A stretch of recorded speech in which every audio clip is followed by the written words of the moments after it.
Olá, boa tarde, meus amigos e minhas amigas, ouvintes que nos ouvem e veem aqui no canal RV no Campo.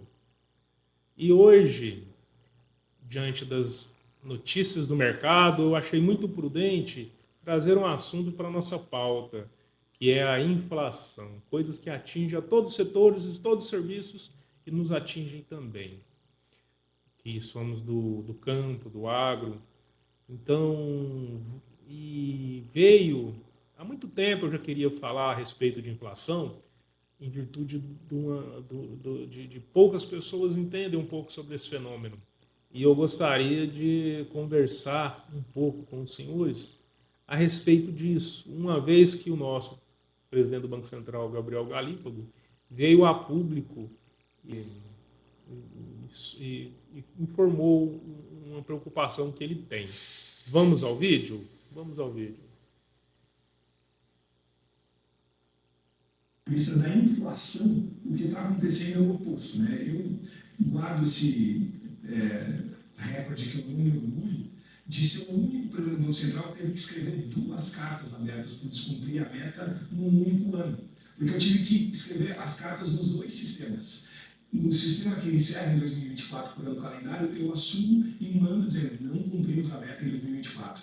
Passaram-se 6 meses em 2025, mais uma vez eu descumpri a meta, tive que escrever uma segunda carta. E agora a inflação está em 4,4, ou seja, está 0,10 abaixo da meta. E se mais uma vez eu permanecer com essa inflação acima da meta pelos próximos 6 meses, eu vou ter que escrever uma terceira carta em menos de 1 ano e meio de mandato, que eu tenho aqui 2 anos de mandato. Então, o que vem acontecendo Então, senhores, vocês viram aí a preocupação do nosso presidente, Gabriel Galípolo, com a inflação e escreveu uma terceira carta de não cumprimento da meta de inflação.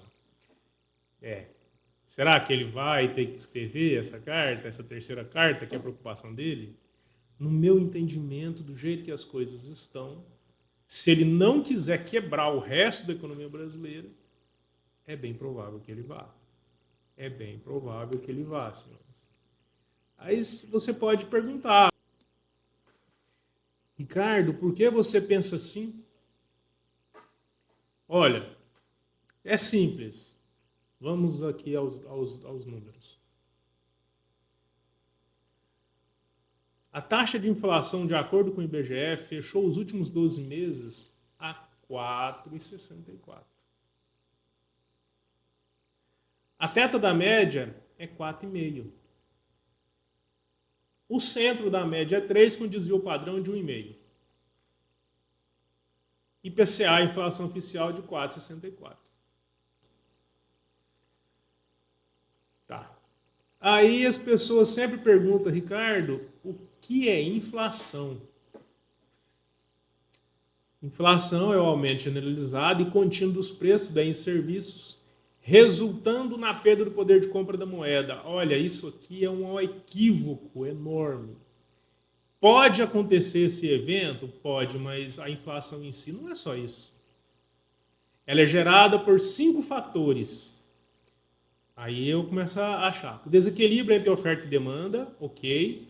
Aumento dos custos de produção, ok.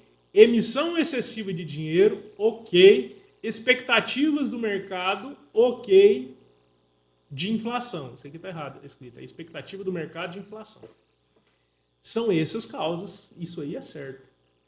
Então você está vendo que são mais coisas que interferem na inflação? Então não é a resultante do aumento de preços dos bens e serviços, e sim, mais propriamente dito, a perda do valor de moeda, causando uma mais moeda para comprar os mesmos bens. Os valores dos bens em termos de produção, unidade de produção, horas de produção é a mesma, no entanto a moeda não consegue comprar porque mais moeda na mesma capacidade econômica produtiva.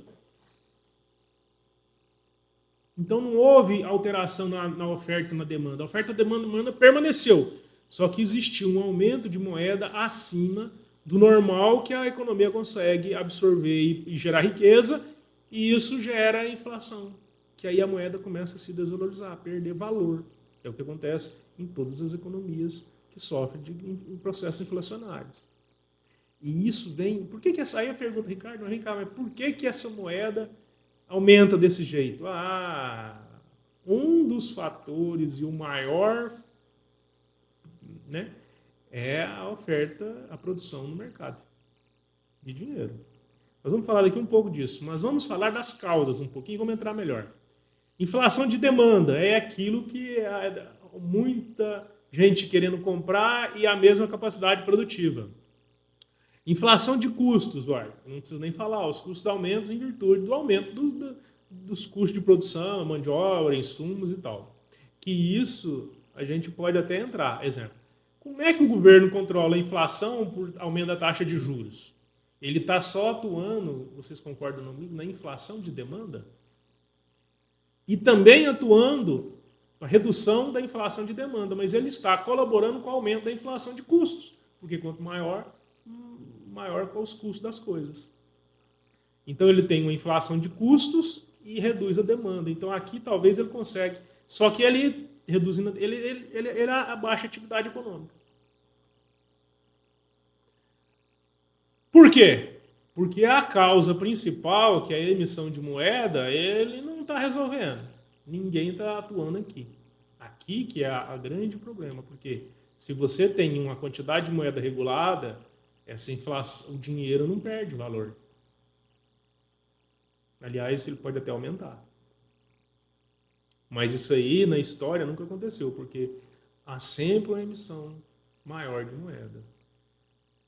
Expectativa de inflação, esse aí é um evento que ocorre principalmente em superinflações, quando o mercado já entende que nada que é feito é suficiente para estagnar aquela inflação, então o mercado cria-se uma expectativa. Ele já tem na cabeça que ele vai aumentar, ele não acredita em nada que está sendo feito, e isso aí é a expectativa da inflação. Por isso é que o Luiz Fernando Henrique, para baixar a inflação lá atrás, ele entrou primeiro com a URV e não com o plano real em si direto. Ele entrou com o sistema de URV. E colocou a moeda atrelada ao dólar, ou seja, teve efeitos positivos e negativos, mas pelo menos o remédio que ele usou para controle de inflação funcionou. Inflação inercial é chamada de memória inflacionária.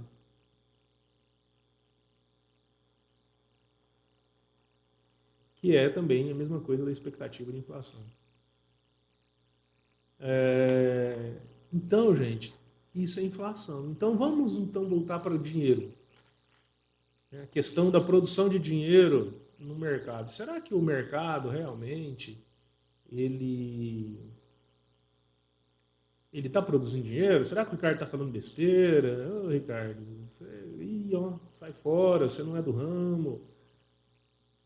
Mas olha aí, o próprio Banco Central falando. De 2005, vamos pegar de 94, que quando surgiu o real, isso aqui está em reais, então é para pegar 94. De 94 até 2020, tinha-se produzido 7,216 bi. Rapaz, olha, pega aí de 2000, é muito, né? É uma produção boa de dinheiro, é uma curva ascendente, é um pouco mansa, mas é muito. Mas num período de quanto tempo? Olha, num período de 25 anos praticamente, para produzir 7 bi. Agora em 6 produziu mais 7. Isso é desproporcional ou não? Vocês acreditam? Concordam comigo que é desproporcional? 25 anos para produzir 7, 6 anos produziu 8. Aí a inflação chega.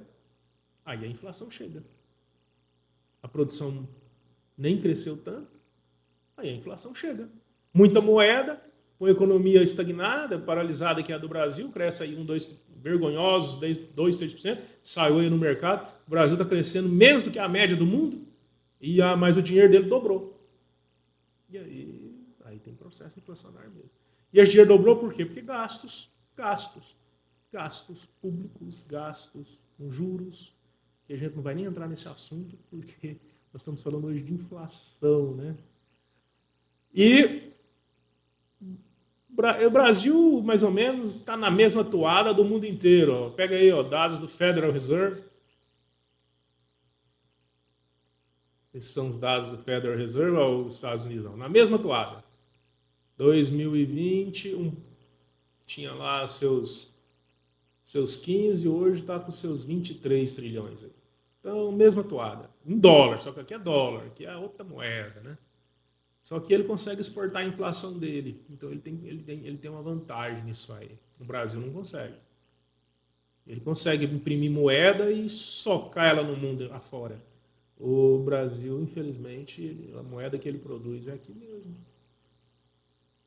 O interesse por real é pouco, a não ser para fazer carry trade. Aí o pessoal tem muito. Mas fica aqui dentro. Então, depois o euro. O euro está na mesma toada. Produziu muito. 2020 para cá, todos os países produziram. A China. Será que a China produziu bastante também? A China aí. China, 2020, 356. 2020 era 200 trilhões de yuan, 2026, 356 trilhões de yuan. Ou seja, todo mundo está no barco de produzir muito, super endividados, para gerar os seus projetos de expansão, pagamento de dívida, que o mundo está endividado. E a inflação está aí para todos, vai chegar para todo mundo, em menor grau para os Estados Unidos, em maior grau para os outros países. Então, voltando aqui ao nosso Brasil, Gabriel Galípago, você tem uma probabilidade enorme de fazer a terceira carta se você não quiser acabar com a economia do Brasil. Porque do jeito, o remédio que já está sendo aplicado, pelo tempo que foi, valeu, teve resultado, segurou a inflação, mas mais do que isso, hoje já tem uns dados que 700 empresas fecham por hora no Brasil. Empresas saindo do Brasil para o Paraguai buscar outros recursos. Então, o controle da inflação buscando uma meta que vai sacrificar a atividade econômica pode, depois, lá na frente, acontecer coisas bem piores. O remédio não fazer efeito e virar veneno. E aí sim você partir com a estagflação, dominância fiscal. E aí é o assunto para outro vídeo. Hoje é isso que eu queria falar. A inflação é persistente em virtude dos gastos e da produção de dinheiro. O governo sabe muito bem o que tem que fazer e a gente fica esperançoso que uma hora ou outra ele acorda para isso e faça o que tem que ser feito, que é a regulação dos seus gastos. Que aí sim ele vai ter força para fazer um monte de coisa que precisa ser feita no Brasil, que vai valorizar a atividade econômica, a renda do trabalhador, a distribuição do dinheiro para cada pessoa de sua família. E aí, provavelmente, a gente tira o Brasil desses 80% endividados aí, porque não adianta nada fazer regulariza, fazer refis, fazer não sei o quê, programas sendo que a população não tem mais renda. Para no banco, acerta a sua dívida, mas você não tem como pagar, vai gerar de novo a mesma dívida. Então, nós temos que aquecer a atividade econômica, porque o que gera renda para as pessoas é o seu trabalho, ou então vai botar tudo no Bolsa Família e é uma conta que não fecha. Então, o certo é aumentar a atividade econômica, gerar receita, gerar distribuição de renda para a massa assalariada, para todos, para os empresários. E aí sim, o dinheiro fluindo dessa maneira, porque hoje hoje é muito melhor quem tem dinheiro não produzir nada e ficar recebendo juros do governo. Isso hipoteticamente, porque uma hora a inflação vai vir e esse poder de compra, e o mercado já está observando isso, e é por isso que Os rentistas já abriram o olho para isso e estão tomando qual de sair fora dos títulos públicos, porque no ganho real lá na frente ele vai ver que ele não ganhou, ele perdeu. Então não é bom para ninguém isso aí. Não é bom para o mercado financeiro, não é bom para o setor produtivo, não é bom para a massa assalariada, não é bom para ninguém. Esse é o meu adendo aqui hoje, é o meu assunto que eu trago com essa pauta. Novos assuntos virão. E se você chegou até aqui, eu peço, curte, comente, compartilhe, principalmente se inscreva no canal, para o nosso canal crescer e trazer assuntos desse nível para que a gente possa debater o Brasil. E eu não estou falando que eu sou o dono da verdade, mas que discutindo isso, mais gente falando, uma hora ou outra alguém chega, bota a mão na consciência ou acha um caminho, porque não é fácil, eu concordo, achar uma solução não é fácil, mas é importante debater e eu trago hoje a minha contribuição. Obrigado a todos, até o próximo vídeo.